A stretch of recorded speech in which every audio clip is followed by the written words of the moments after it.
tout le monde, je suis contente que vous soyez joints et jointes à moi pour cette expérience à propos de la classe inversée. Dans ma capsule, je vais vous parler de plusieurs éléments, mais je vais vous parler notamment c'est quoi la classe inversée, c'est quoi les avantages, c'est quoi les pièges, c'est quoi aussi les façons de faire différentes et des petits trucs intéressants à savoir pour se lancer dans cette aventure-là. Alors la première chose que je vous parle, c'est justement c'est quoi ça la classe inversée. La classe inversée, c'est que le principe de base, c'est que les concepts sont vus à l'extérieur de la classe, donc soit à la maison ou peu importe à un autre moment. Alors, cette information-là, cet apprentissage-là, va amener l'élève à devenir plus autonome. Donc, veut pas, on le laisse à la maison avec ça. Le but, ce n'est pas de garrocher la vidéo et laisser l'enfant se débrouiller. Loin de là, on va justement démystifier cette affaire-là.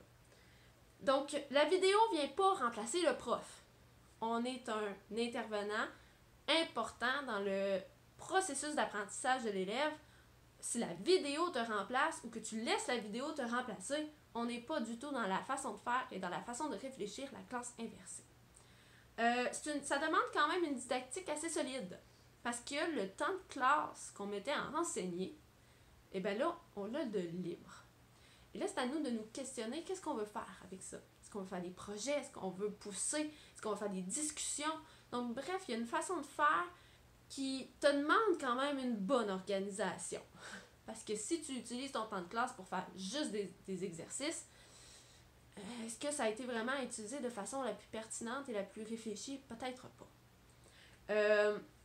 Justement, la vidéo, c'est un médium qui est souvent utilisé dans les classes inversées, mais c'est parce qu'il faut quand même se questionner, puis ne pas oublier que la vidéo n'est pas juste nécessairement un outil pour donner l'information, ça peut être aussi un outil pour collaborer, pour réfléchir, pour se questionner ou pour construire un apprentissage. La classe inversée a plusieurs avantages. Ça permet à l'enfant d'apprendre à son rythme. Donc, un élève qui est en difficulté d'apprentissage, que tout va trop vite pour lui, il n'y a pas la pression de devoir suivre tout le monde en même temps. Donc ça les aide beaucoup, ça les rassure. Ça permet d'avoir du temps en classe pour faire des projets, pour avoir des choses vraiment stimulantes qui font changement justement de l'enseignement, on va dire, traditionnel, classique. Ça permet d'avoir un enseignant plus disponible aussi. Étant donné que le temps qu'on avait à enseigner, modéliser, faire des exercices, corriger les exercices, tout ce temps-là, on l'a maintenant pour nos élèves. On peut faire des sous-groupes, on peut faire des entrevues, on peut faire des groupes de discussion. Il y a moyen de réinvestir ce temps-là pour nos élèves, pour être disponible pour eux. Il n'y a pas de risque d'oublier ce qui a été dit en classe. Le nombre de fois qu'on a dit quelque chose 4 fois et qu'on se le refait demander une 5e fois. Techniquement, ça devrait pas arriver parce qu'en classe, on est dans un projet, on est dans l'action. Donc, le fait d'oublier pendant que ça s'expliquait, non, on oublie ça. Ça permet aussi de faire de varier nos façons d'enseigner. Pas juste se tourner vers un enseignement magistral, pas juste des ateliers. Donc, on va se tourner vers vraiment d'autres façons de faire, puis ça va nous permettre d'innover et de devenir plus créatifs en tant que prof. Ça favorise la différenciation pédagogique. Justement, le fait que certains élèves vont peut-être aller demander de l'aide sur la plateforme, mais ça nous permet justement d'aller lui écrire, aller le pousser un petit peu plus. Ou si on voit que, je sais pas, moi, le matin, on regarde notre écran, on est sur notre ordinateur, sur notre plateforme, on voit qu'il y a 5 élèves qui ont posé une question, ça se peut que dans la journée, je prenne ce temps-là puis que je les rencontre pour démystifier qu'est-ce qui ne fonctionnait pas ou pour vraiment retravailler la notion qui a été plus ou moins comprise par ces élèves-là. Alors, ça permet de faire de la différenciation pédagogique parce que souvent, on se demande comment faire puis on manque de temps. Alors qu'avec cette façon de faire-là, on vient de s'en sauver un petit peu. Et ça permet justement de faire des interactions avec nos élèves. Plutôt que toujours être en situation de j'enseigne, ils reviennent, on fait une activité ensemble, mais il y a vraiment des interactions, on se pose des questions, on est en mode créatif. Alors, c'est vraiment plus stimulant pour nos élèves de faire ça comme ça. Peut-être que cette façon de faire-là vous parle. En ce moment, vous êtes vraiment craqué. Mais il y a des questions quand même à se poser avant de se lancer. Premièrement, est-ce que vous êtes vraiment prêt à mettre autant de temps? Parce que oui, c'est une pédagogie qui va demander beaucoup de temps dans les premières années. Mais à long terme, ça va être gagnant. Parce que le matériel que vous allez avoir monté, vous allez pouvoir le réutiliser d'une année à une autre. Donc, si vous êtes titulaire ou si vous vous avez votre classe, ou que vous savez déjà que vous allez avoir un niveau toujours similaire, ben c'est déjà fait. Vous venez de sauver du temps. Alors donc la planification de tout ça, c'est sûr que les premières années c'est gros, mais à long terme, ça va être payant. Donc est-ce que vous avez le temps de faire ça? Est-ce que vous avez le temps de faire des capsules vidéo? Ou de faire des présentations, peu importe. Est-ce que vous avez le temps? Ben, si vous n'avez pas le temps, on oublie ça. Ça prend quand même, pas nécessairement de toujours faire tout, mais on va voir justement des façons différentes de voir un peu plus tard, mais ça prend quand même du temps. Donc il faut se le dire, j'ai-tu du temps? Est-ce que je suis prêt à céder du contrôle à mes élèves? On se dit, entre nous autres, les profs, on aime savoir le contrôle. On aime savoir que les choses vont bien et tout. Mais dans cette façon de faire-là, on laisse un peu de contrôle à l'élève. Ses apprentissages. Oui, on est là, on le soutient, c'est à nous de vérifier que tout se passe bien, mais il y a un contrôle qui ne nous appartient plus. Alors, est-ce qu'on est prêt, nous, à laisser une partie de ça? Est-ce que c'est quoi mon intention pédagogique derrière ça? Il faut se questionner, je veux dire. Tu fais pas ça sur un coup de tête. Il y a une intention pédagogique, tu aimerais essayer quelque chose de nouveau, tu vois que tes élèves ils n'écoutent pas très bien en classe, l'attention est plus difficile, ben ça peut. C'est quoi ton intention pédagogique? Donc ça, c'est une chose à se poser aussi. Est-ce que je suis prêt à me permettre de faire des essais et des erreurs? Ça, c'est comme la chose, je pense, qui est la plus importante après le temps. Est-ce que je suis quelqu'un qui se permet de faire des erreurs et d'essayer des choses? Parce que oui, il y a des choses qu'on va essayer, puis il y a des choses qui vont fonctionner, qu'on va faire « Wow, c'est malade! » Puis il y a des choses qu'on va dire « Je me suis vraiment planté. » Mais l'important, c'est quand on se plante, ben c'est de pousser. Quand on se plante, on pousse. Mais en fait, il faut se laisser le temps aussi d'explorer des choses, mais de revenir, puis d'avoir un peu une distanciation par rapport à ça. De se questionner. Bon, ok, qu'est-ce que j'aurais pu faire pour l'améliorer? Qu'est-ce que je ferai la prochaine fois? Donc, un peu une rétroaction de façon autonome, de façon professionnelle. Sinon, on va tomber dans les pièges. Le piège, je crois, le plus possible à tomber dedans, c'est de déposer énormément de vidéos sans vraiment prendre le temps de regarder c'est quoi. Est-ce que le contenu est pertinent? Est-ce qu'une capsule de 10 minutes pour mes élèves de deuxième année, c'est vraiment une bonne idée? Je pense que je vais perdre leur attention. Alors, d'y aller avec des vidéos plus courtes, mais qui vont vraiment clairement, précisément et de façon contrôlée dans le temps. Donc, de ne pas mettre des vidéos de 20 minutes, on oublie ça, on va les perdre. Que les vidéos remplacent le prof, justement. Je mets ça, puis je finis. Non, il y a quelque chose à faire. On a un questionnement, on a un enseignement à faire pareil, mais autrement. Est-ce que je crée... Ça se pourrait que tu crées des super belles vidéos. C'est super, c'est cute, il y a des petits bonhommes et tout. Mais le contenu est bof. Mais là, il faut se questionner. Ici, en classe inversée, c'est pas le contenu qui est important. C'est le contenu. Qu'est-ce qu'il y a dedans? Tu sais, c'est pas les papillons et les affaires de même qui sont intéressantes, c'est le contenu, ce que j'ai à dire, moi, en tant que pédagogue, à mes élèves. Ne pas proposer une plateforme sur laquelle les élèves pourraient poser des questions.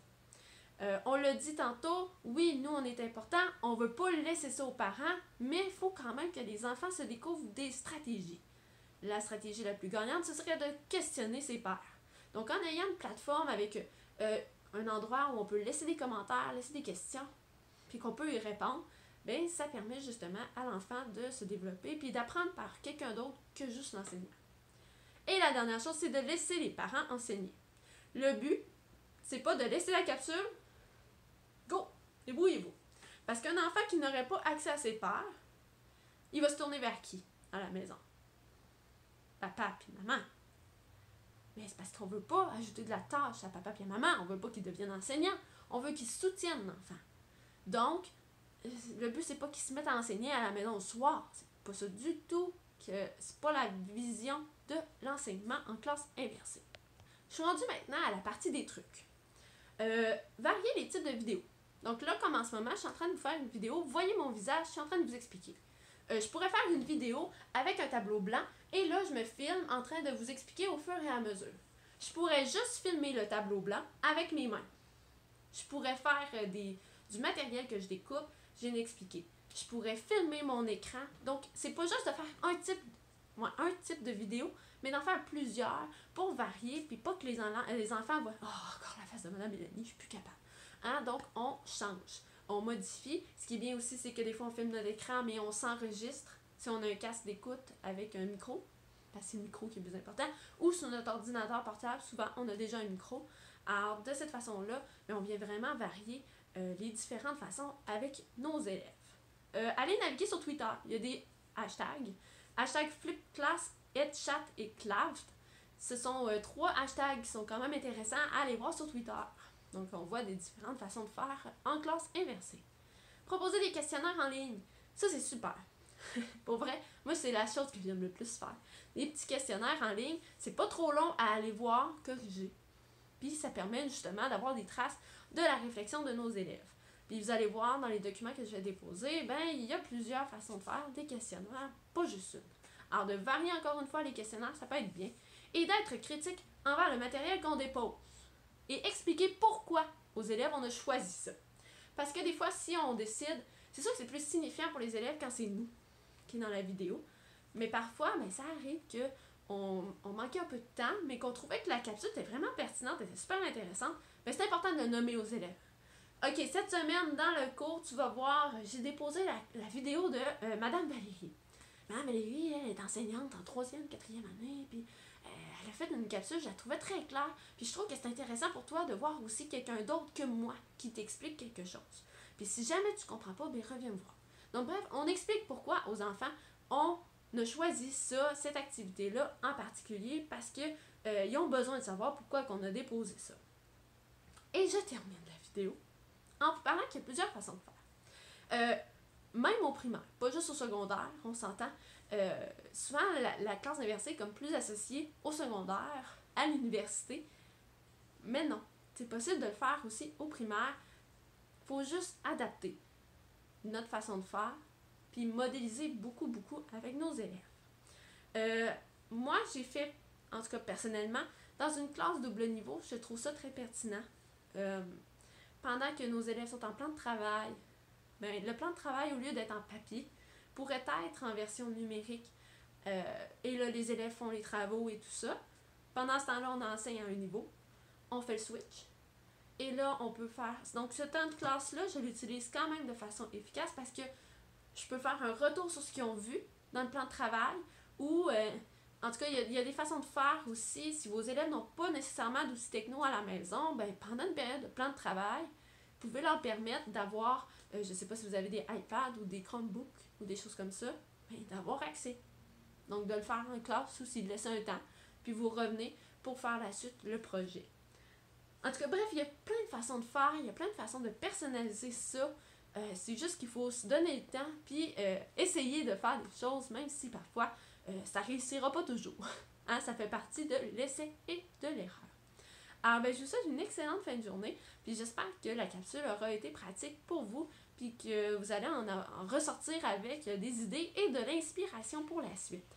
Alors, bonne fin de journée!